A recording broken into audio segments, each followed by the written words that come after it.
갈릴레오, 갈릴레인, 뉴턴, 아인슈타인, 파이만 이런 사람 몰라? 별 하자가 없는 것처럼 느껴져요. 과학자는 몰라도 교양인이 되는데 하자가 없는 것 같은 이 편견은 뭐지?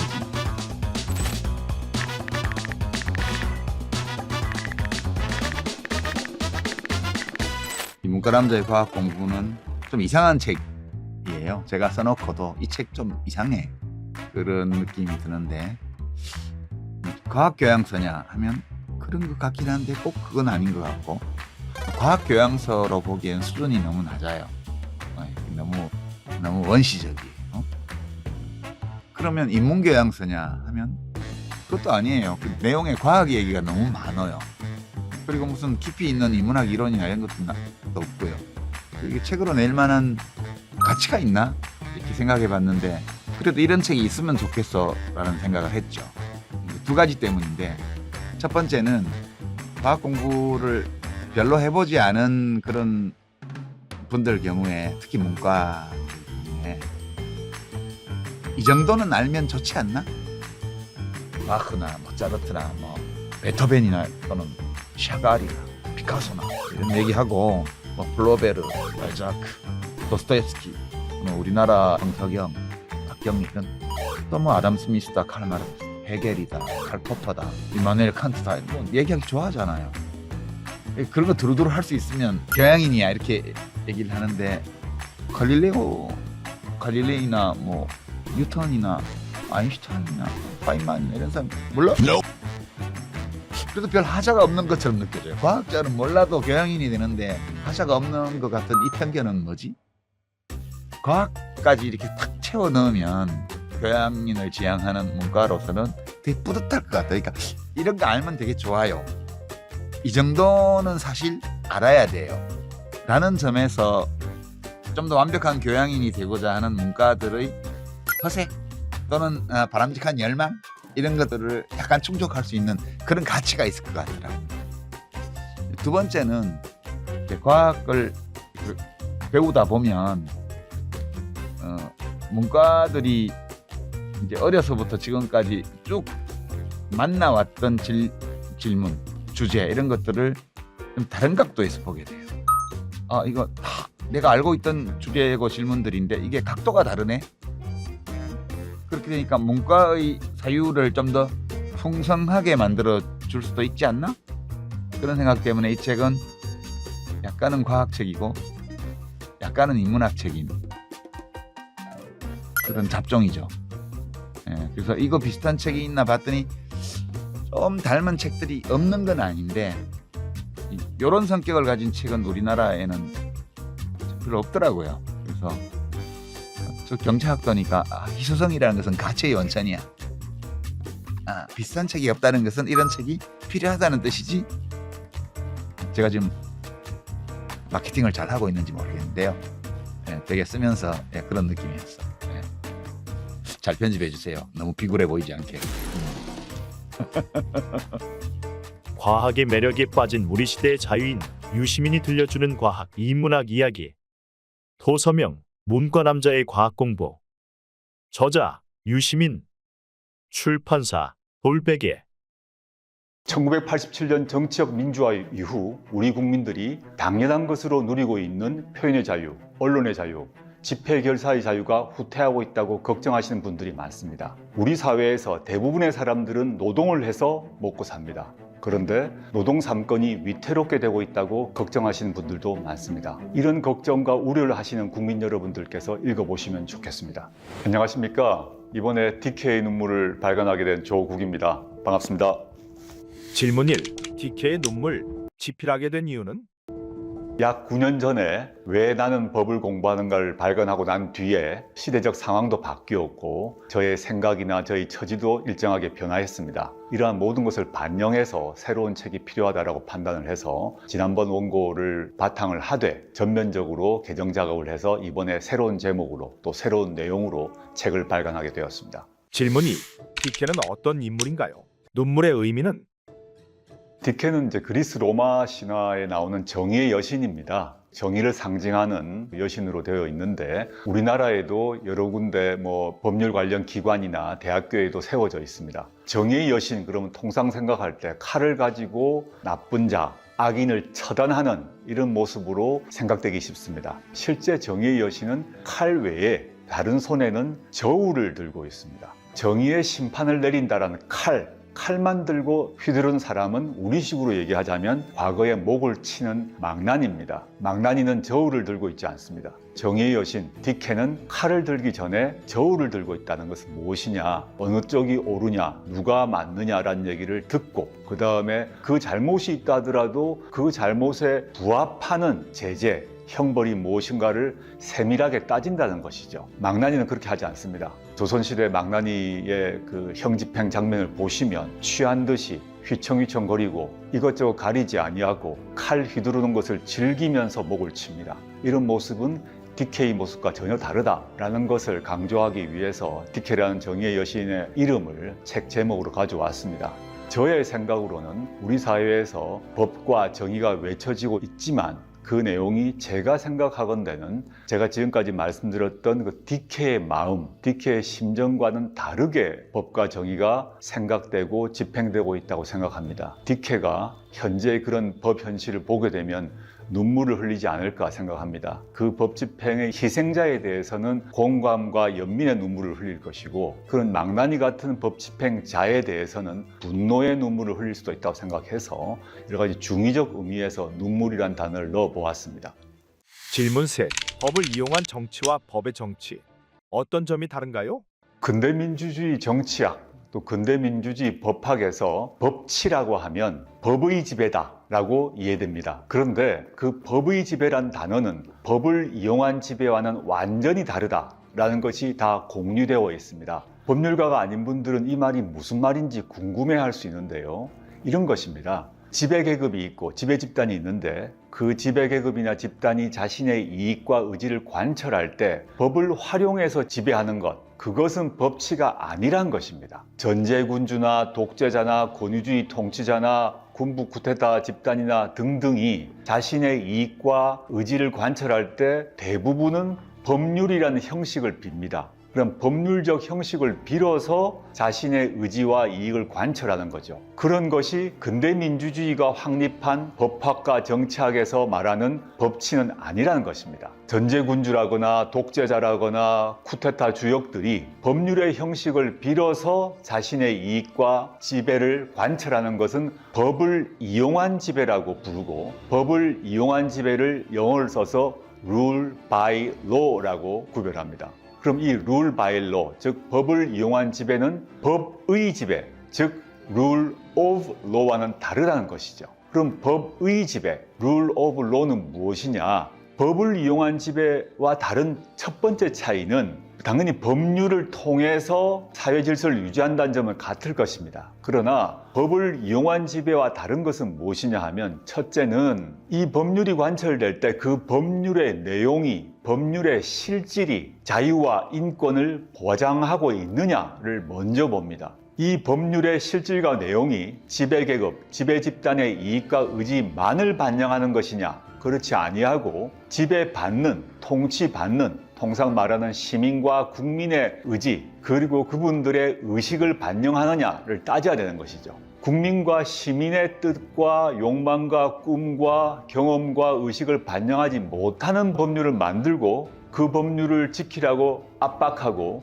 그 법률을 지키지 않으면 처벌하겠다라고 말하는 것은 법을 이용한 지배이지 법의 지배가 아닌 것입니다. 두 번째, 법 위반자에 대한 태도도 달라집니다. 법을 이용한 지배는 법을 지켜라, 이것이 법률이다 선언 후에 법을 지키지 않으면 엄벌에 처한다, 중형을 부과한다라고 말합니다. 그러나 법의 지배는 법을 이용한 지배와 달리 법률 위반자가 있다고 하더라도 다른 접근을 취합니다. 제가 저 책에서 조선시대 때 정약용과 이계심의 사례를 제시했습니다마는 왜 백성들이 또 현대 사회로 보게 되면 왜 국민들이 법을 어겼지? 왜 어길 수밖에 없지?를 따져보고 이 법률에 문제가 있는 것은 아닌지, 이 법률이 국민들의 마음과 뜻을 반영하지 못하는 것은 아닌지, 도대체 지킬 수 없는 법률을 만들어서 강박하는 것은 아닌지를 따지는 것입니다. 그러고 난 뒤에 국민들이 그 법률을 어겼다고 하면 그 어긴 것에 부합하는, 비례하는, 균형이 맞는 그런 제재를 부과하게 된다는 것입니다. 이 점에서 법의 지배는 법을 이용한 지배와 분명히 다른 것입니다. 질문 넷. DK의 눈물. 전작들과 다른 점이 있다면?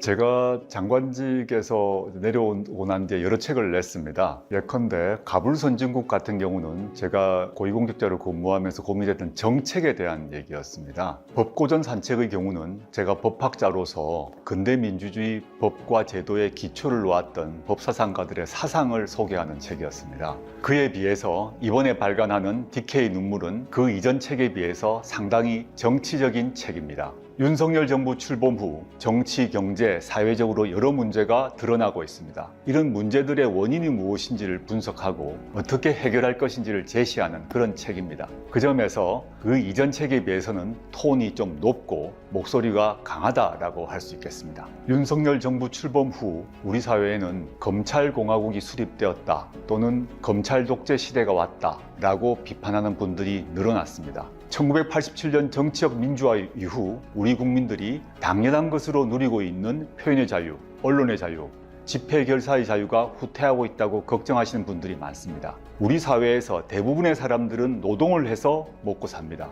그런데 노동 3건이 위태롭게 되고 있다고 걱정하시는 분들도 많습니다. 이런 걱정과 우려를 하시는 국민 여러분들께서 읽어보시면 좋겠습니다. 법대 교수, 법무부 장관에서 자연인으로 돌아온 조국의 첫 에세이. 대한검국에 맞선 조국의 호소. 도서명 DK의 눈물. 저자 조국. 출판사 다산북스. 어떤 책을 읽느냐가 정말로 중요한 문제일까?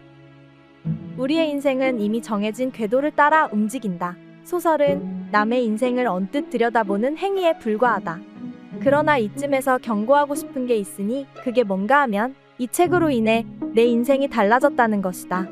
코네이의 신작, 맥파이 살인사건, 클로버리프 북스의 수전 라일랜드, 인기 추리 작가 앨런 코네이의 담당 편집자로 코네이의 신작, 맥파이 살인사건의 원고를 전달받는다.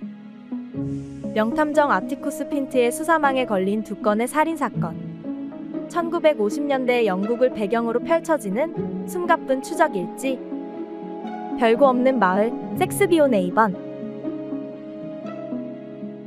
목이 부러진 채 계단에서 발견된 대저택 파이올의 가정부. 메리 블랙히스턴의 장례식이 치러진다. 얼마 지나지 않아 파이홀의 주인 매그너스 파이마저 머리가 잘린 상태로 발견된다. 수많은 용의자들 가운데 범인은 단 한 명. 그러나 원고는 결정적인 대목에서 중단되어 있는데 이윽고 수전의 귀에 들려온 충격적인 소식은 바로 소설가 앨런 코네이의 죽음. 사라진 원고의 행방을 쫓아 편집자에서 탐정으로 변신한 수전 라일랜드에 일생을 건 수사가 펼쳐진다. 한순간도 결말을 예측할 수 없다. 에거서 크리스티에 대한 추리소설 사상 가장 세련된 오마주. 훌륭한 탐정 소설을 읽고 싶은가? 여기 앤서니 호로비츠의 맥파이 살인 사건이 있다. 에거서 크리스티만큼이나 멋지다. 어느 면에서는 더 낫다. 그야말로 영리하다. 소설가 스티븐 킹. 언론사 뉴욕타임스, 언론사 썬데이 타임스, 아마존 베스트셀러, 언론사 워싱턴 포스트, 잡지 에스콰이어, 언론사 NPR 선정, 올해 최고의 책, 언론사 데일리 메일 선정, 올해 최고의 범죄 소설. 인기 추리 소설가의 수상한 죽음, 미완의 원고에 감춰진 진실. 도서명 맥파이 살인 사건. 저자 앤서니 호로비츠. 출판사 열린 책들.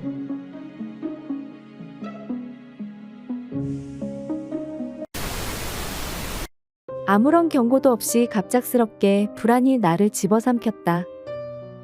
피투성이의 악몽, 스멀거리는 기이한 감각, 가슴의 통증과 끊임없는 현기증, 심장이 두근거리고 호흡이 얕아지고 공황 발작이 일어난다. 새 치약을 썼다가 죽으면 어떡하지? 비타민을 삼켰다가 병에 걸리면 어떡하지?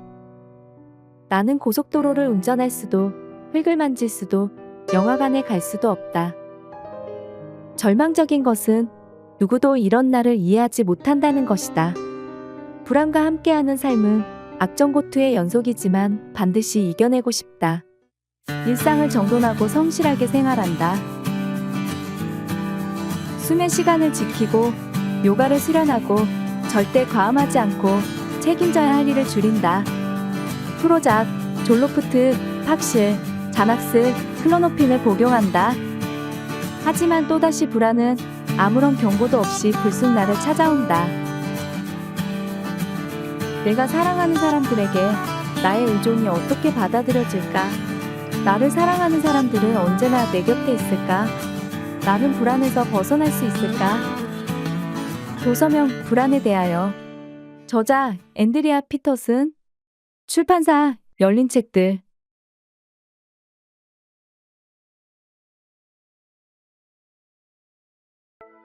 지금 가장 주목해야 할 스릴러 굿 라이어. 두 명의 명배우가 펼치는 강렬한 연기 대결. 헬렌 밀은 이언 맥켈런 주연으로 영화화.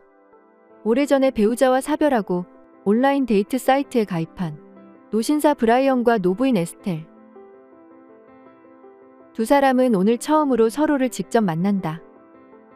칵테일과 파스타를 즐기며 서로의 신상에 대해 이야기하고 조금 긴장이 풀어질 무렵 브라이언이 말을 꺼낸다. 제가 가장 싫어하는 것 중 하나가 거짓말이랍니다.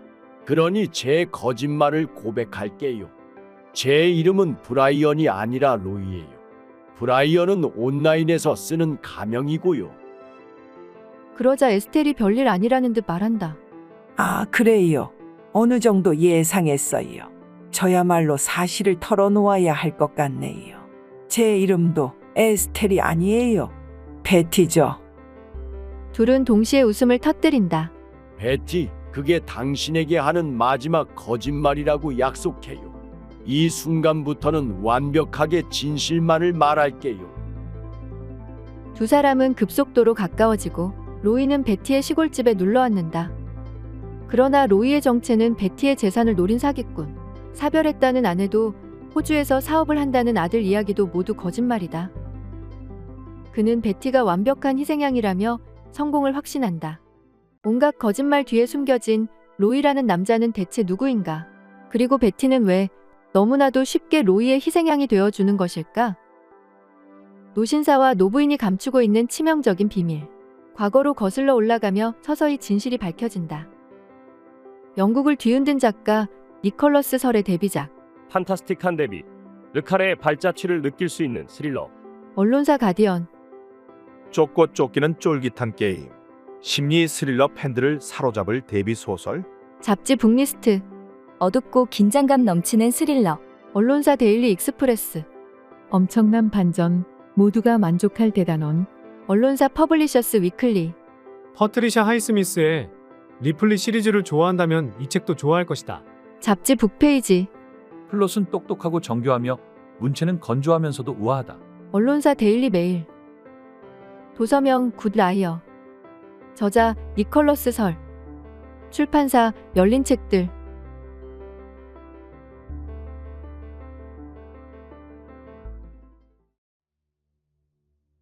스파이 색출 후 런던 본부 정보부의 수장이 된 스마일리는 측근들을 소집한다. 카를라는 우리 내부의 스파이에게 지령을 내리면서 모스크바 정보부에서 무엇을 모르는지 그 틈새를 드러냈어. 그 틈새를 파고드는 거야. 역추적하면 된다는 거죠? 그래, 코니. 그렇게 하면 돼. 올바른 방법으로 역추적하면 기회의 문이 열리겠지. 길럼이 어렵게 파악한 바에 따르면 코니의 발견의 핵심은 그녀가 모스크바 센터의 금맥이라고 부르는 것, 즉 비밀 자금을 옮기는 돈 세탁 작전의 흔적이었다.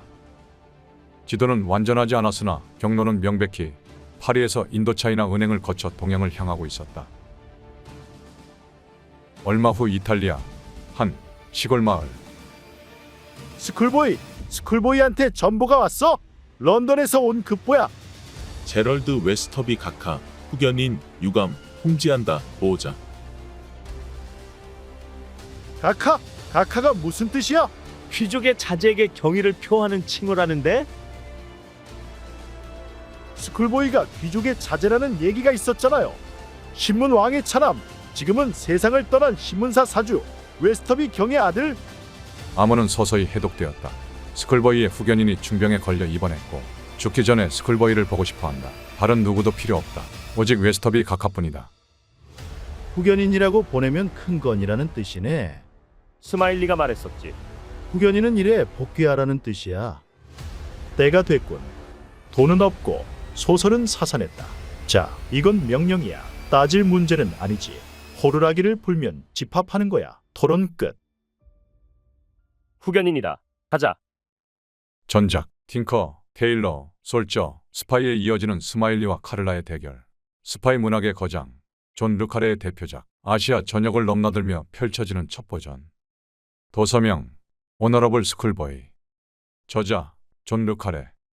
출판사, 열린 책들.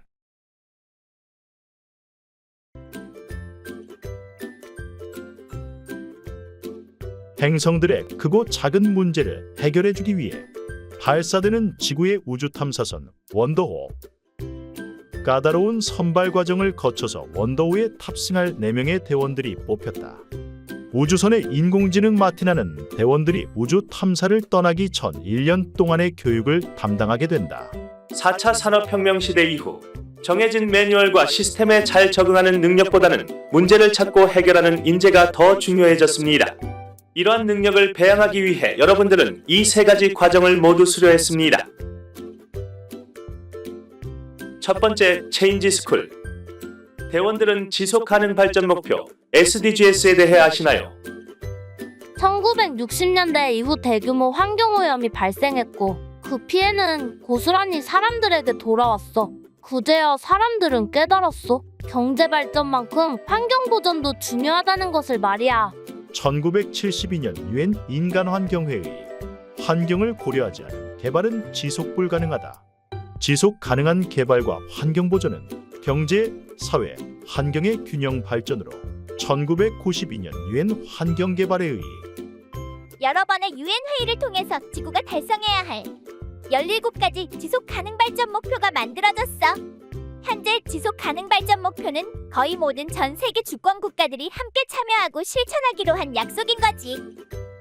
그런데 지속 가능 발전 목표를 달성하기 위해서는 국가적인 약속도 중요하지만 인류를 구성하는 가장 작은 단위인 개인이 세계의 어려움을 극복하기 위해 연대하고 실천해야 해.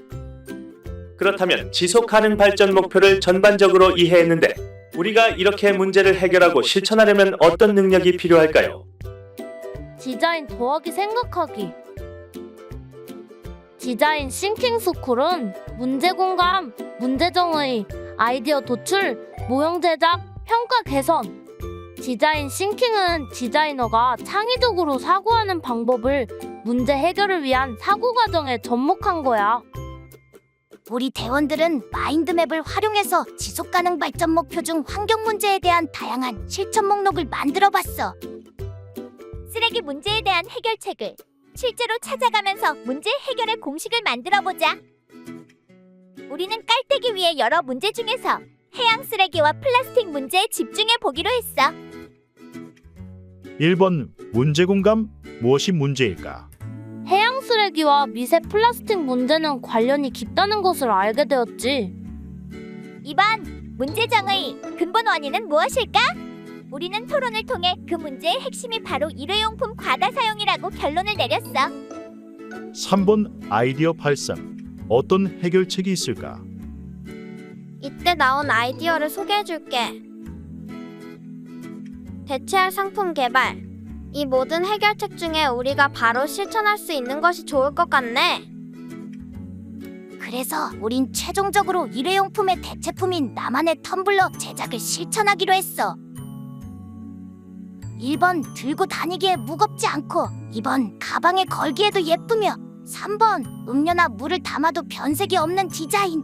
우린 위와 같은 특징이 있는 텀블러를 떠올리면서 스케치를 해봤어. 발표 잘 들었습니다. 그럼 한번 실제 모형을 만들어 볼까요? 4번 모형 제작. 실제로 어떤 모습일까? 대원들은 그림으로 존재하던 텀블러 모형을 실제로 비슷한 형태로 제작해 보았다. 5번 평가 개선. 어떻게 개선할까? 그런데 만드는 과정에서 계획과는 다른 의견이 나오면서 더 나은 개선 작업이 일어났다. 디자인 싱킹의 전 과정을 압축하여 경험한 여러분의 집중력에 박수를 보냅니다. 여러분처럼 사회의 변화와 혁신을 이루기 위해 무언가를 만들어내는 사람을 체인지 메이커라고 부릅니다. 메이커스쿨. 메이커는 기업이나 전문가가 만든 기성 제품을 맹목적으로 소비하는 데에서 벗어나 인터넷을 통해 지식을 공유하고 다양한 재료와 기술, 도구를 활용해 주체적으로 물건 등을 만드는 사람들을 말합니다. 시키는 대로 하고 스스로 만들어내고 함께 만들고 공유하는 것이 메이커 정신. 더 넓은 의미에서 메이커 운동은 꼭 어떤 기술과 컴퓨터를 활용한 제작 활동에 국한되지 않아. 즉, 메이커 운동이란 변화를 위해 꼭 필요한 그 무엇을 만드는 개념이지. 우리가 지금까지 배운 것은 모두 상상하고 만들고 해결하는 과정이었어. 네, 학습한 내용을 잘 복습하셨군요. 이제 원더홀을 타고 다른 행성의 문제를 해결하러 출발하겠습니다. 도서명 상상하고 만들고 해결하고. 저자 김승, 강지훈, 유정윤. 출판사 미디어숲. 아이가 힘들고 지칠 때 든든한 부모가 되어주기.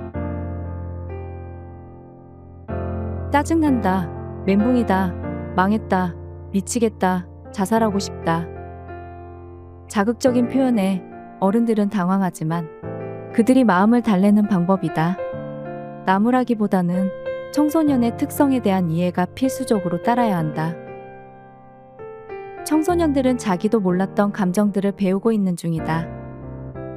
누구에게나 모든 경험에 처음은 있다. 다른 친구를 따라하는 가짜 감정이 아닌 진짜 감정은 경험해보지 않으면 영원히 오지 않을 수도, 다른 사람보다 한참 늦게 올 수도 있다.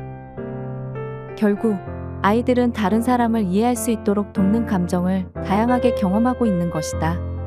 인간이라면 사랑, 행복, 감동을 느끼며 행복한 눈물을 흘릴 수도 있고, 분노, 좌절, 불쾌함으로 주체할 수 없는 고통을 느낄 수도 있다. 어른인 부모도 모두 그렇게 성장했다는 사실을 드러낸다면 생소한 감정에 버거워하는 아이들의 힘겨움을 조금은 덜어줄 수 있을 것이다.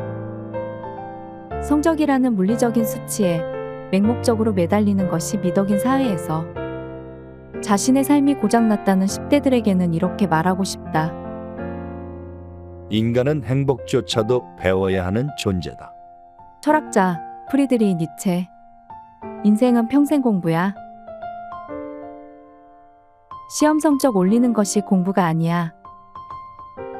학교라는 작은 사회에서 하루하루 행복을 느끼려고 노력하는 것 자체가 공부야. 내가 생각하는 우등생은 자신의 삶에서 의미를 찾으려는 의지를 가진 사람이야. 물론 아이들이 학교에서 자신의 가능성과 역량을 충분히 발휘하는 것도 인생의 큰 그림을 그리는 데 중요하다. 그러나 부모는 목표 성적을 달성한 성취감만큼이나 낮은 점수를 받았을 때의 상대적 박탈감 또한 아이가 성숙할 수 있는 기회라는 것을 터득할 수 있도록 배려하고 존중해야 한다. 부모는 앞장서서 지휘권을 발동하는 대신 한 발짝 물러서 봐야 한다. 이때 자녀가 성적을 비롯한 크고 작은 문제들을 자기 혼자 고민하기보다 주변의 도움을 요청하고 물어보고 있다면, 그리고 그것을 부모가 알고 있다면 아이가 건강하게 성장하고 있는 증거다. 인간에게는 모두 각자의 세계가 있다. 아이의 세계를 인정하고 존중할 때 진심 어린 응원이 나오고 관계도 돈독해진다. 도서명 아무것도 모르면서. 저자 김지혜. 출판사 미디어숲. 자신의 미래를 스스로 디자인하고 싶은 청소년을 위한 가이드.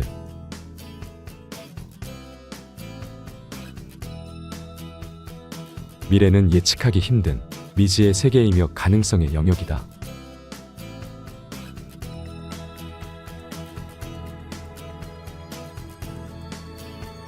사 4차 산업혁명? 그게 뭐야? 나는 기술에 별 관심 없어.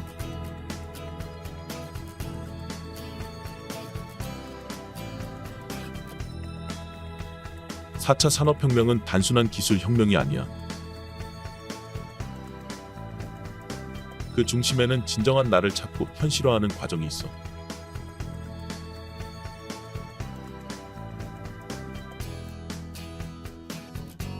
자꾸 기술에 의존하다가 로봇에게 인간이 지배당할지도 모른다고.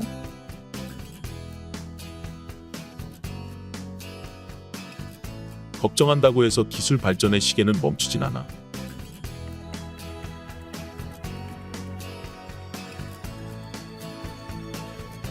대신 우리들은 더 적극적으로 미래의 방향을 예측하고 기계가 대신할 수 없는 진짜 나를 찾아갈 수 있어. 그럼 미래라는 과목도 공부해야 하나요? 국영수 위주로 공부하는 것만으로는 충분하지 않은 건가요? 미래가 두려운 너에게. 이 책은 다만 자신의 소질로 무엇을 할 수 있는지 꼬리를 물고 이어지는 질문에 스스로 답하는 방법을 알려줄 거란다. 실수를 통해 배우고 지금의 자신을 사랑하라고 말한 방탄소년단 RM의 유엔 연설 이야기.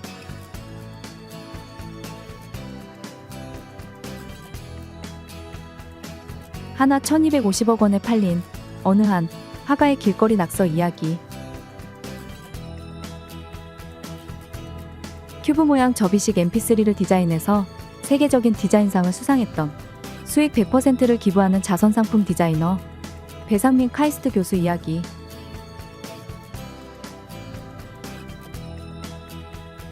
한겨울에 미군 묘지에 푸른 잔디를 깔아달라는 문제를 멋지게 해결한 고 정주영 회장 이야기.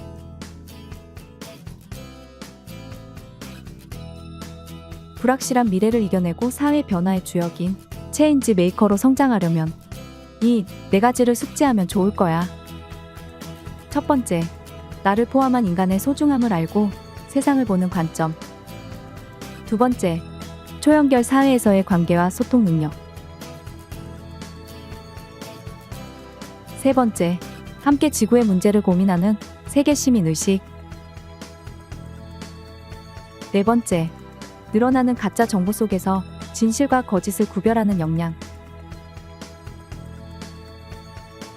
이 책은 기술이 빠르게 발전하는 가운데서도 변치 않는 것들을 통해서 사회에 좋은 변화를 만들고 인간의 가치를 전하는 사람이 되는 방법을 이야기해 줄 거야. 도서명, 미래가 두려운 너에게.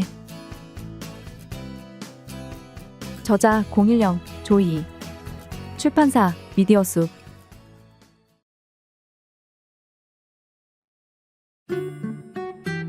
사이보그 가족의 밭농사.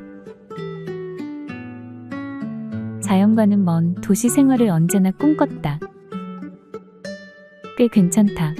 일 시키는 직장 상사도 없고 지긋지긋한 야근도 없다. 마음이 편하다. 땅은 내가 땀 흘린 만큼의 먹거리를 내어준다.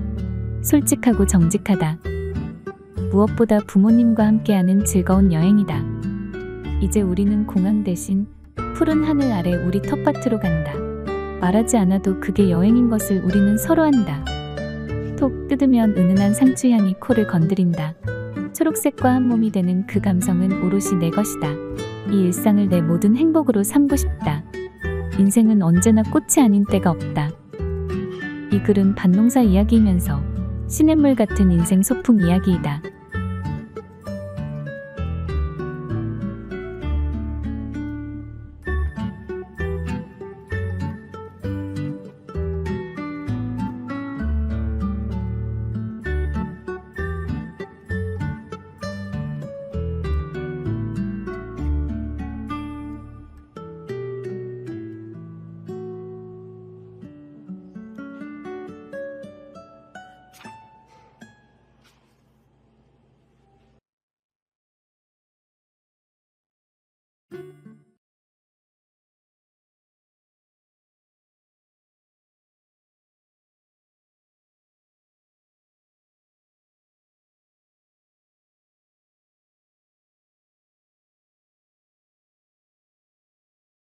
조기 은퇴 후 부모님과 함께 밭으로 출근하는 50살의 인생 소풍 일기. 웃음과 감동을 주는 따뜻한 가족 드라마. 도서명 사이보그 가족의 밭농사. 저자 황승희. 출판사 푸른 향기. 태평양 전쟁, 헬렐리우, 오키나와 전투 참전기. 1944년에서 1945년까지 한 군인이 성경책 여백에 쓴 메모. 죽음의 냄새는 내 코 안에 늘 가득 차 있었다. 어쩌면 죽는 게 더 나을지도 모른다. 전쟁은 그 자체로 미친 짓이다. 그는 제2차 세계대전 태평양 전선의 참전병 유진비 슬레지였다. 37년 뒤 중년이 된 청년은 그날의 지독했던 기억을 한 권의 책으로 묶는다. 산호바위, 진흙참호, 습지대에서 펼쳐진 지상전. 전함과 함재기, 해병과 육군이 총동원된 상륙작전. 죽음의 문턱에서 문명과 야만을 오갔던 군인들. 그리고 출간 30년 만에 이 책을 원작으로 전쟁 드라마가 만들어진다. OTT 어플 HBO 미니 시리즈 퍼시픽. 태평양 전쟁 최고의 격전지 펠렐리우, 오키나와 전투 생존 병사의 회고. 그 지옥의 수렁에서 조금도 다치지 않고 돌아온 사람은 아무도 없었다. 건조한 역사 서술로는 담을 수 없는 진짜 전쟁 이야기. 언론사 뉴욕타임스 베스트셀러 1위. 역대 최고의 전쟁물. 잡지 매스저널. 20세기 최고의 전쟁서사. 잡지 월스트리트 저널. 전설 그 이상의 책. 배우 톰 행크스. 도서명 태평양 전쟁. 저자 유진비 슬레지. 출판사 열린 책들.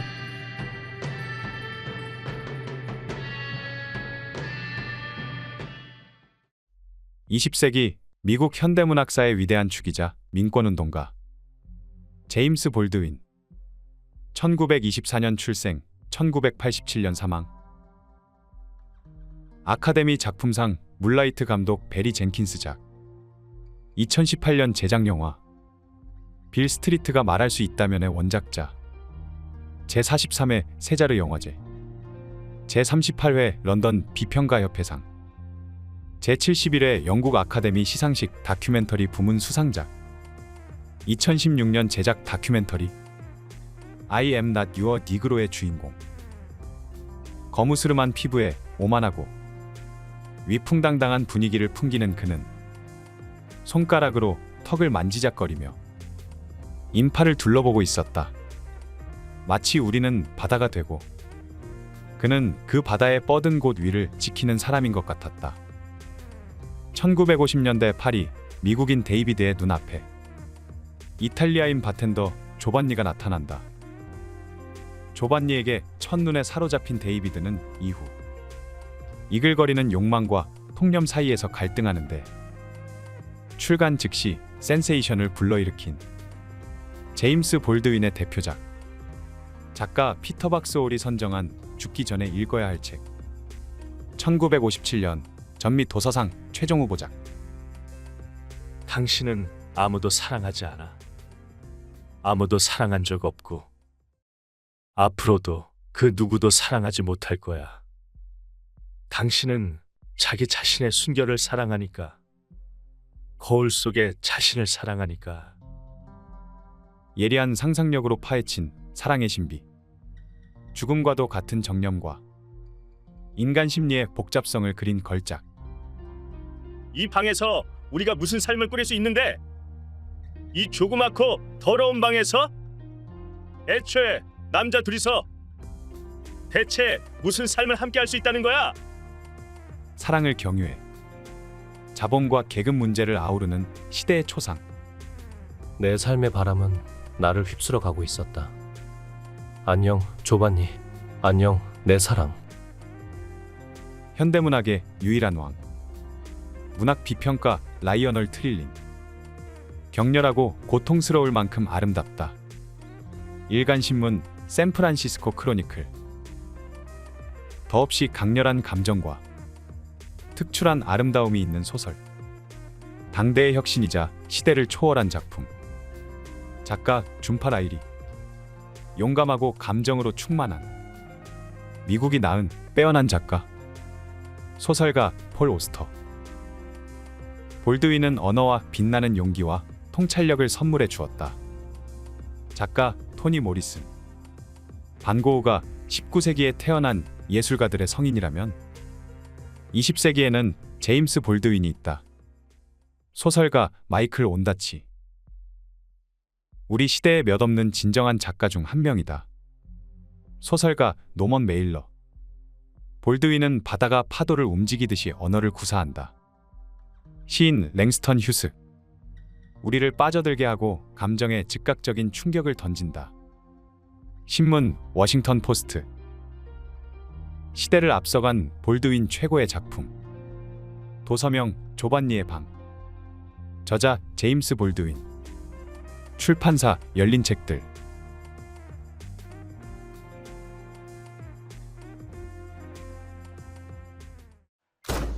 사일런트 페이션트. 엘리샤 베란슨 33세. 그녀는 남편 가브리엘을 살해했다. 양 손목에 깊은 상처를 입고 많은 피를 흘리던 엘리샤는 자신을 도우려는 모든 손길을 거부했다. 그리고 입을 굳게 닫고 침묵을 지켰다. 남편을 살해한 혐의로 조사를 받을 때도 마찬가지였다. 엘리샤는 2번 다시 말을 하지 않았다. 그러나 병원을 나와 자택에 구금된 채 재판을 기다리던 그녀는 진술 대신 한 장의 그림을 남겼다. 남편이 죽은 뒤 불과 며칠 만에 완성한 그림이었다. 그것만으로도 유죄라는 증거는 충분했다. 6년 후 심리 상담가인 나는 그녀의 광기와 침묵을 이해하고 싶었다. 어쩌면 그만큼 매혹된 것인지도 모르겠다.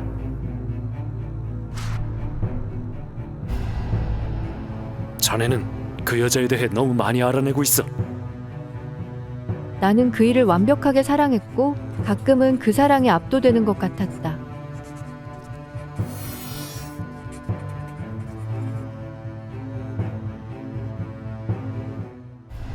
하지만 그녀는 왜 말하지 않는가?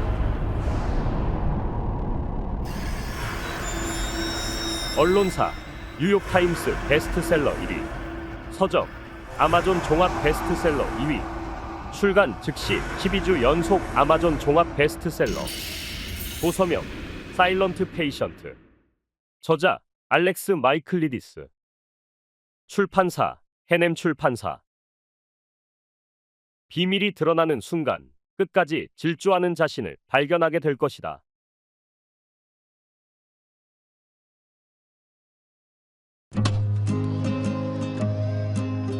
윗집에 누가 이사 오나?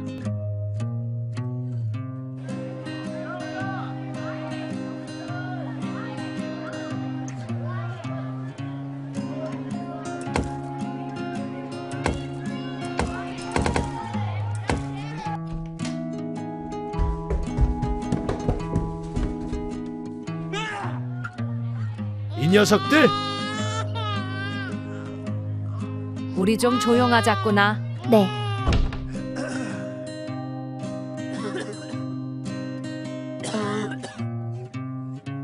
조용히 놀고 있으렴. 네. 와?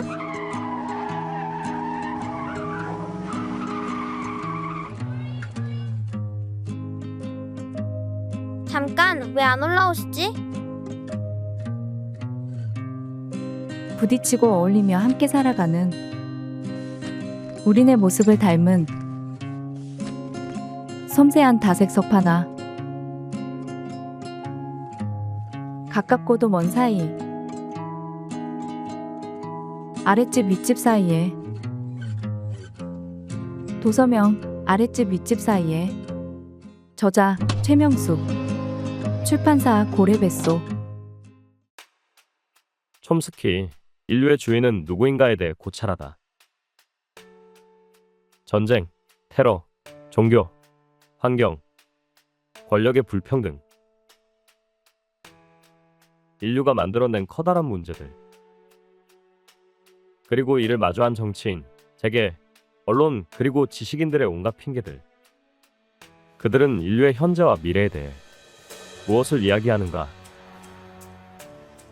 과연 그들은 더 나은 삶을 이끌 충분한 용기와 책임을 가지고 있는가? 보편성이라는 도덕률 앞에서 강대국과 권력자는 얼마나 떳떳할 수 있는가. 진실을 말하고 거짓을 폭로하라. 지식과 권력과 사랑을 통합하라. 인류의 주인은 누구인가? 당신은, 그들은, 우리는 인류의 주인이 될 준비가 되었는가? 현존하는 정치 평론가들 중 촘스키만큼 세계 곳곳에서 정치적 쟁점에 대해 많은 사람의 생각하는 방법을 철저하게 바꿔놓은 사람은 없다. 저널리스트 글렌 그린월드. 도서명, 문명은 지금의 자본주의를 견뎌낼 수 있을까? 저자, 노엄 촘스키. 출판사, 열린 책들.